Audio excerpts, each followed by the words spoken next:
December 14, 1941. The war in the Atlantic is being lost. In the last 6 weeks, Admiral Dunnett's U-boats, communicating with absolute impunity under a new, upgraded naval Enigma key, have sent over 40 vital cargo ships to the bottom. Britain is cut off, and the survival of the island depends on a breakthrough happening tonight. It is 3 a.m. at Bletchley Park. Outside the heavy blackout curtains, the night air is freezing. But inside the bomb room, the atmosphere is suffocating, hot, heavy with the metallic tang of ozone, and deafening from the rhythmic, ceaseless hammering of 20-foot-tall machines. Crouched low, her nerves frayed by the 18-hour shift, Betty Wilson, a 19-year-old Wren operator, monitors the massive, gleaming drums. Her entire focus is on the output of the logical test devised by Alan Turing.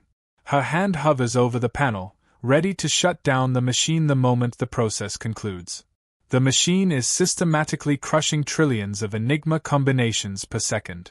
She isn't looking for a number, she is looking for a physical sign, a single, small light to confirm the key. The relentless movement of the drums suddenly shudders, slows, and comes to a complete, terrifying halt. The light flickers, and stays solid. The naval Enigma key is breached. This precise moment, captured in the heart of the night, instantly transformed the information war. It proved that the German engineering marvel of the Enigma machine was vulnerable.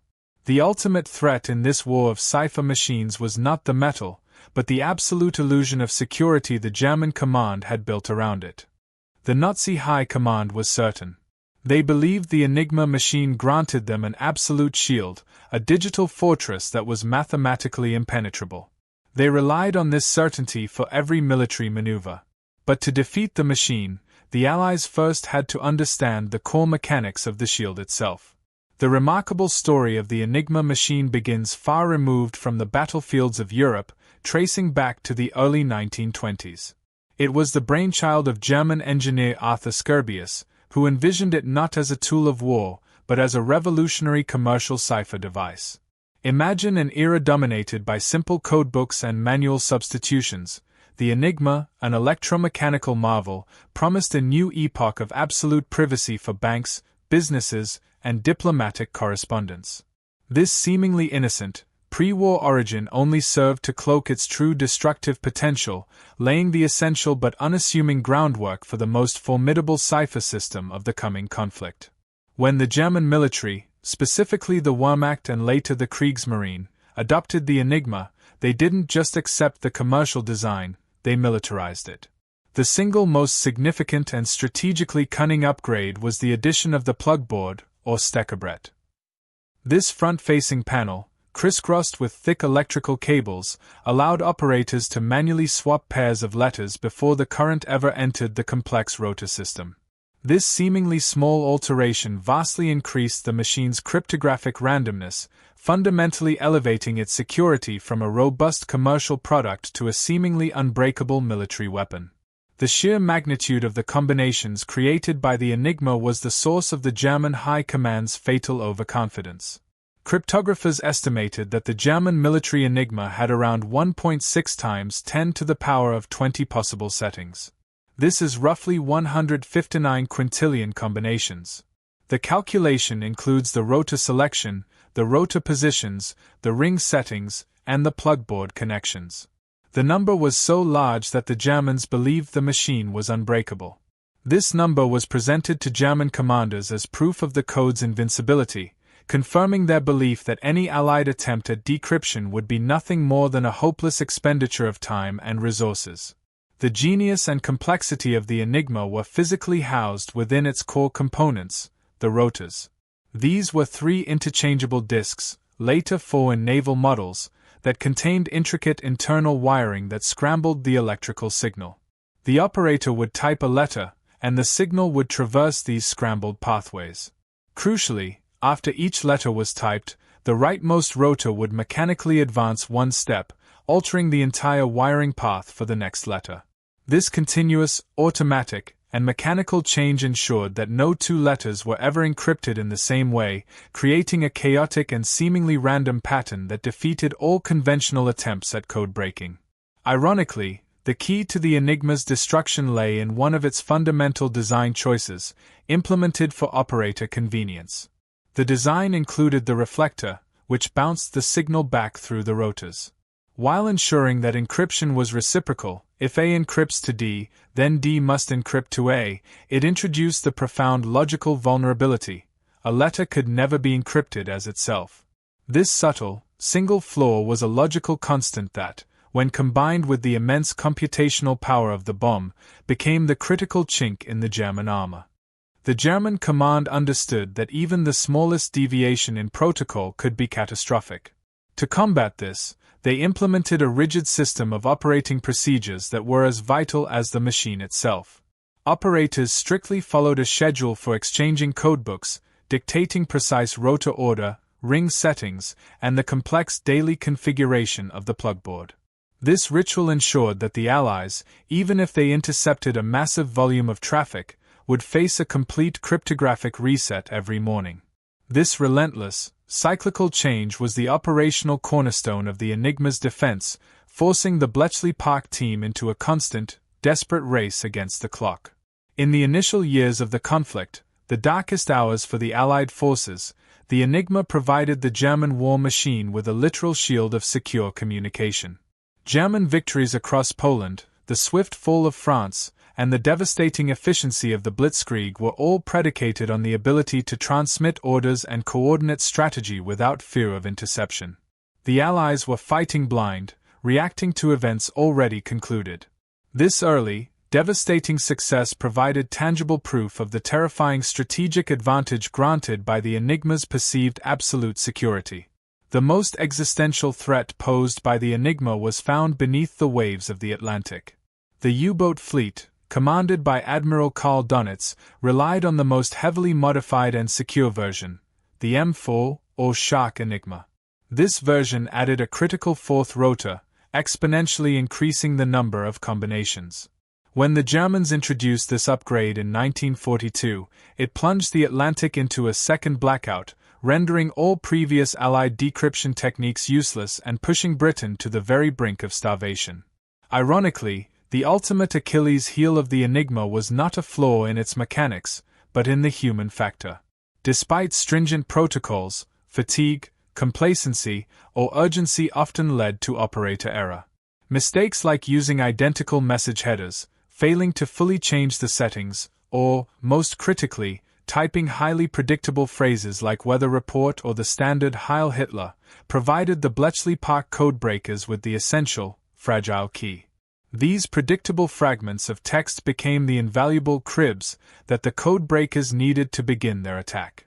Perhaps the greatest strategic advantage for the Allies was the unwavering, almost ideological, faith of the German military in the Enigma. German cryptographers attributed the occasional successful Allied action to brilliant spy work or extraordinary luck, never to a fundamental breach of the system. This entrenched belief in their superior engineering was so profound that they simply refused to believe their code could be mathematically defeated by the enemy, a monumental act of intellectual hubris that ultimately sealed their fate in the war of cipher machines. The crisis was global, but the lifeline came from an unlikely source. As the shadow of war darkened over Europe, the fate of the entire Allied effort rested on a secret, desperate transfer of knowledge conducted just weeks before the invasion of Poland. The most valuable asset possessed by the Allies was not a machine, but a fragile piece of paper, detailing the mathematical genius of men far from the security of Bletchley Park. The true origin of the Enigma decryption effort is firmly rooted in Warsaw, not London. Years before Britain committed to war, Polish intelligence recognized the existential threat posed by the German cipher machine. In the early 1930s, the Polish Cipher Bureau began its quiet, brilliant work. For them, breaking the Enigma was not a strategic advantage, but a necessity for national survival, giving them a critical head start that would later prove invaluable to the entire Allied cause. The challenge of the Enigma was entrusted to Marian Rejewski, a young, brilliant mathematician from Poznań University. Instead of relying on traditional linguistic analysis, the painstaking work of examining letter frequencies, Rejewski attacked the problem with pure algebra and the advanced theory of permutations. Utilizing crucial intelligence regarding the internal wiring, Rejewski succeeded in reverse engineering the core mechanisms of the Enigma, a feat that shocked the intelligence community and revealed the machine's inner secrets. To keep pace with the Enigma's daily key changes, Rejewski conceptualized and built the first Bombe cryptologiczna. This was a 6-rotor mechanical device, designed specifically to systematically and quickly test various initial rotor positions. While crude by later standards, the Polish Bombe was a revolutionary declaration. It demonstrated that the complex, randomized cipher of the Enigma could, in fact, be defeated by an intelligent, mechanized countermeasure. This Polish success, however, was fleeting. In 1938, Germany significantly upgraded the Enigma by increasing the number of interchangeable rotors available to their operators. This sudden, sharp escalation in complexity meant that Rejewski's methods and the original Polish Bombe became obsolete almost overnight.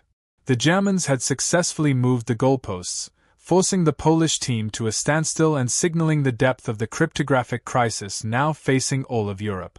In a moment of extraordinary courage and strategic foresight, just weeks before the German invasion in July 1939, Polish intelligence summoned their French and British counterparts to a secret meeting in the Polish forests. There, the Poles delivered their most precious asset, the full details, schematics, and operational knowledge of the Enigma and their decryption methods. This heroic and selfless transfer provided Bletchley Park with the foundational blueprints it desperately needed, giving the Allies a fighting chance that might otherwise have been lost forever. With the Polish knowledge safely in hand, the problem of building a functional, scalable solution was given to the most unconventional mind assembled at Bletchley Park, Alan Turing. He was placed in charge of Hut 8, the section specifically tasked with tackling the most lethal of the codes, the naval Enigma. Turing, an academic logician with a quiet intensity, approached the problem not as a cipher to be solved, but as a logical puzzle that could be mechanized. His presence marked the pivotal transition from theoretical possibility to industrial solution. Turing's true stroke of genius was a conceptual leap that bypassed the brute force method. Recognizing the expense and time involved in manually testing every key setting, he theorized that the new machine could exploit the single, known flaw of the Enigma, that a letter never encoded to itself.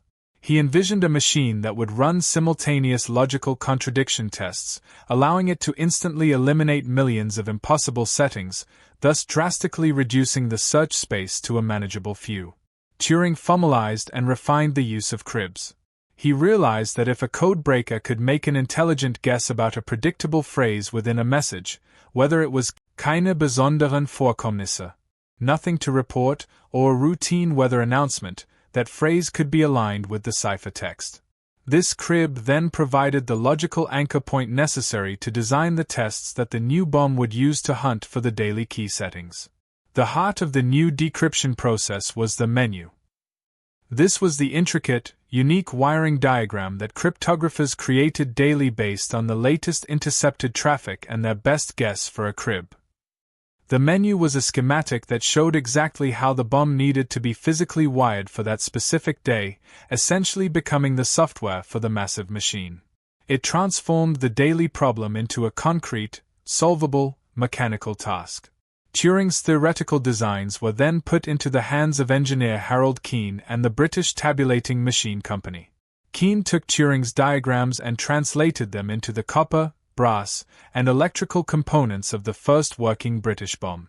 This partnership, between pure logic and practical engineering, created a machine that could test thousands of hypotheses simultaneously, giving the Allies the industrialized decryption power they desperately needed to fight the war of cipher machines. Imagine a secret recruitment drive where the criteria for selection were not combat experience or military rank, but a talent for chess, a knack for solving crosswords, and an intense passion for pure mathematics.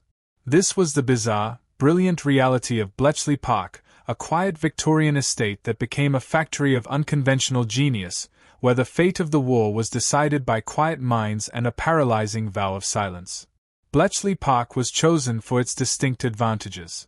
It was centrally located, offering easy access via the vital railway line, yet distant enough from London to minimize the risk of being bombed. Crucially, its proximity to the intellectual hubs of Oxford and Cambridge allowed recruiters to quietly tap the country's deepest reserves of mathematical talent without raising public or enemy suspicion. It looked like an ordinary stately home, but it was, in fact, the nerve center of Allied intelligence. The resulting intelligence generated by the bomb machines was immediately classified under the highest possible security clearance, Ultra. This code word signified the unparalleled importance of the intelligence. Ultra data was protected by a strict need-to-know policy and a specially established communication system, ensuring that even high-ranking military commanders only received the required details, completely divorced from the source, guaranteeing that German spies could never trace the leak back to the Enigma's destruction. The recruitment strategy was perhaps the most revolutionary aspect of the entire operation. Turing and his colleagues realized that military experience was useless here. They deliberately sought individuals with minds attuned to abstract patterns and lateral thinking, chess masters, academics, puzzle enthusiasts, and philologists.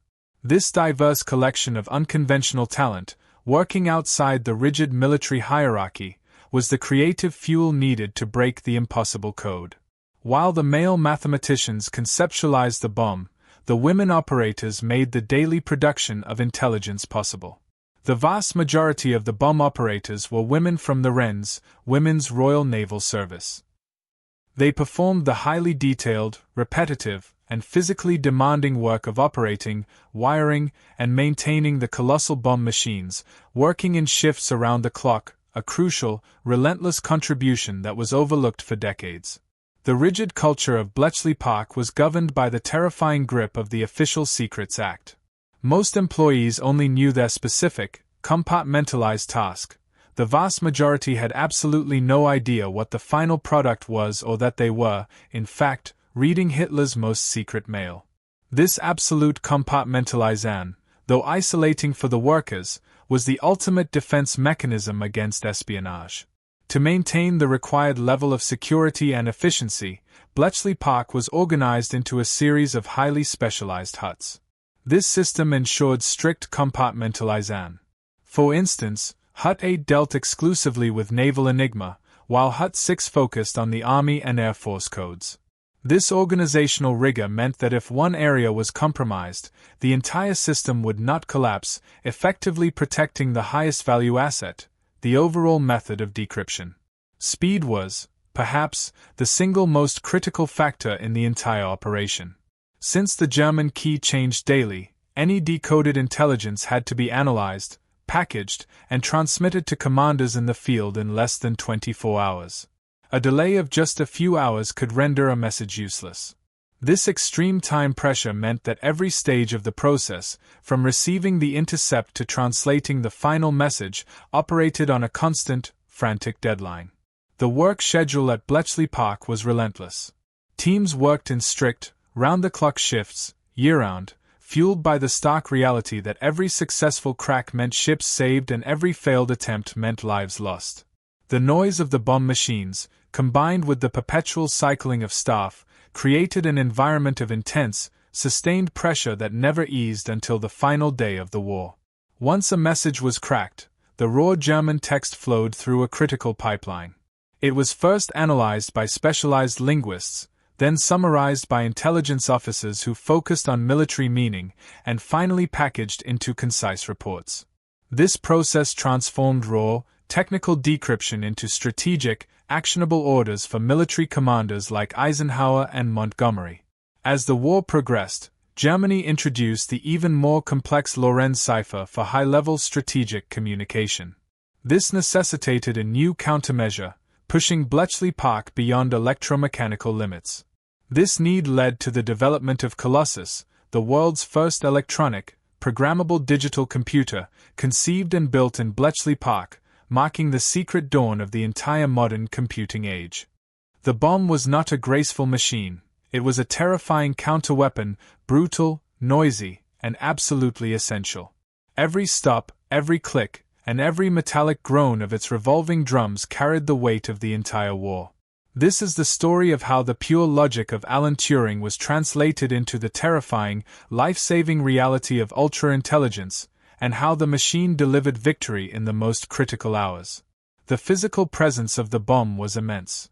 Standing roughly 2 meters tall, it was composed of intricate rows of rotating drums made of copper and electrical contacts. The machine was designed to mechanically and electrically mimic the operations of multiple Enigma machines simultaneously. Its sole purpose was to act as a relentless electronic scavenger, checking every possible rotor setting against the known weaknesses of the German cipher. Despite the British technological advancements, the name Bombe, or sometimes Bombers, was officially retained. This decision was a direct and deliberate acknowledgement of the foundational, heroic work done years earlier by the Polish cryptographers. By the end of the war, this industrial-scale decryption required over 200 of these machines to be operating across Bletchley Park and its satellite stations, symbolizing a massive, coordinated counteroffensive. The core operation of the bombe relied on its logical contradiction test. It would run a hypothesis based on the crib provided by the codebreakers.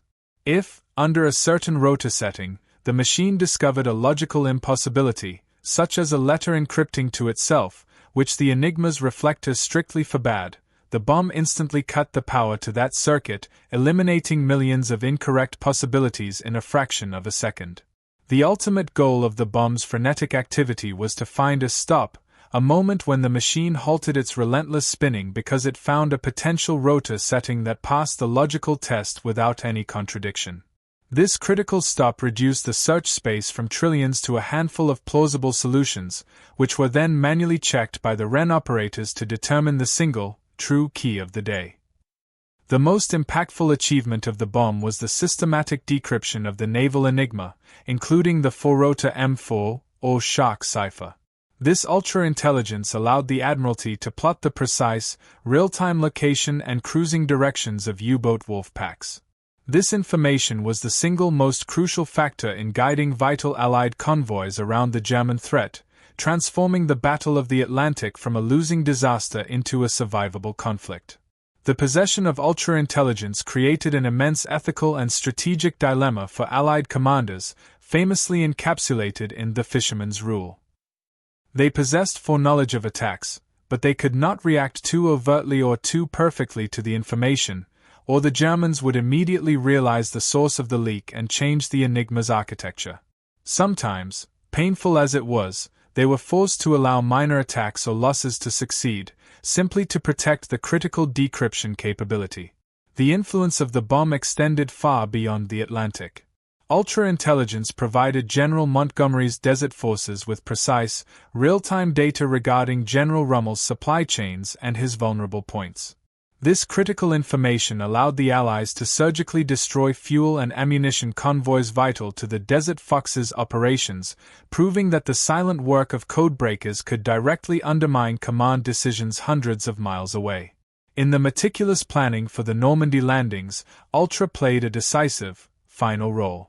The intelligence confirmed that the massive deception operation, Operation Fortitude, had successfully convinced Hitler that the true landing would occur elsewhere. This crucial, last-minute assurance, knowing that German reserves were wrongly positioned, gave General Eisenhower the final confidence needed to launch the invasion that would ultimately liberate Europe. Despite the overwhelming statistical anomaly of Allied success, German command continued to operate under a veil of denial. When faced with clear evidence of security breaches, they consistently attributed Allied actions to superior aerial reconnaissance, brilliant spy work, or sheer bad luck, never suspecting the foundational betrayal by their own machine. This deep, almost arrogant belief in their system's mathematical security was the ultimate strategic failure. By 1944, the bombe and the organizational machine around it had reached an incredible peak of efficiency. Bletchley Park was producing, translating, and analyzing over 3,000 decryptions per day. The bombe, initially conceived as a desperate theoretical tool, had transformed into a massive industrial engine for intelligence production, feeding the entire Allied war effort.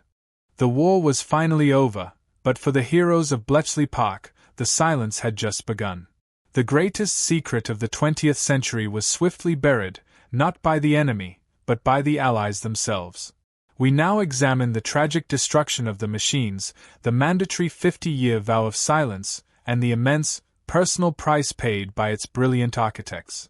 The moment peace was declared, Prime Minister Winston Churchill issued a chilling, absolute decree. The secrets of Bletchley Park were to be liquidated. Every machine, every bomb, every colossus, and all related documentation were to be reduced to scrap metal and dust. The operational schematics and the very knowledge of the decryption system were to be destroyed. The secret was to die with the war, ensuring the decryption methods could never fall into new hostile hands. The thousands of heroes who had cracked the Enigma code were instantly bound by the stringent Official Secrets Act. They were forced into a silence that lasted over 5 decades. They could not tell their families, their friends, or even their spouses the immense contribution they had made to the Allied victory. They carried the unprecedented weight of success without the glory, disappearing back into civilian life as if they had done nothing extraordinary. The veil of secrecy profoundly contributed to the tragic fate of Alan Turing. His immense wartime contributions, which should have secured him national hero status, remained classified and unavailable as evidence. This left him defenseless against the criminal prosecution he faced for his homosexuality, leading to his subsequent chemical castration and, ultimately, his untimely death. The silence that saved the world also destroyed its most brilliant mind. Despite the physical destruction of the machines, the logical and architectural principles developed by Turing and his team for the bomb and Colossus were immortal. The concepts of programmed logic, memory, and sequential processing became the foundational architecture for the digital world. The entire field of modern computing and computer science was secretly born out of the wartime necessity of breaking the Enigma code. Many of the brilliant Wren operators and mathematicians faced a surreal return to civilian life. They had operated the most advanced machines in the world, yet were unable to ever claim credit or speak of the high point of their professional existence. They carried the memory of their triumph privately, a silent army of heroes burdened by the greatest secret of the 20th century. The blanket of secrecy began to lift only decades later, starting in the 1970s, with the slow declassification of documents related to the wartime intelligence. The true scope of the Ultra operation, the scale of the success and the number of lives saved, was finally revealed to a stunned world, rewriting the history of World War II. Following the declassification, a long and crucial process of historical restoration began. The first memoirs and historical analyses were published, giving credit to the previously invisible heroes, the intelligence analysts, the Wren operators, and the cryptographers who had worked in the shadow of the law. This effort gradually corrected the historical record. The machines themselves were gone, but the schematics, fortunately, survived in fragments. A dedicated team of engineers and enthusiasts spent years meticulously rebuilding a fully functional, working bomb machine for the Bletchley Park Museum. This reconstruction ensured that the physical legacy of this mathematical marvel could be preserved and understood by future generations. Turing's story, finally told in its entirety, led to international recognition of his pivotal role. This culminated in a public apology from the British government and a posthumous royal pardon in 2013, solidifying his rightful place as the father of modern computing and a genuine national hero. The legacy of Bletchley Park and the bomb is the ultimate testament to the fact that wars are won not just by physical strength, but by intellectual superiority. The constant battle for security, started by the flaw in the Enigma machine, continues today in the realm of modern cybersecurity, proving that the silent war for information is the one that never truly ends.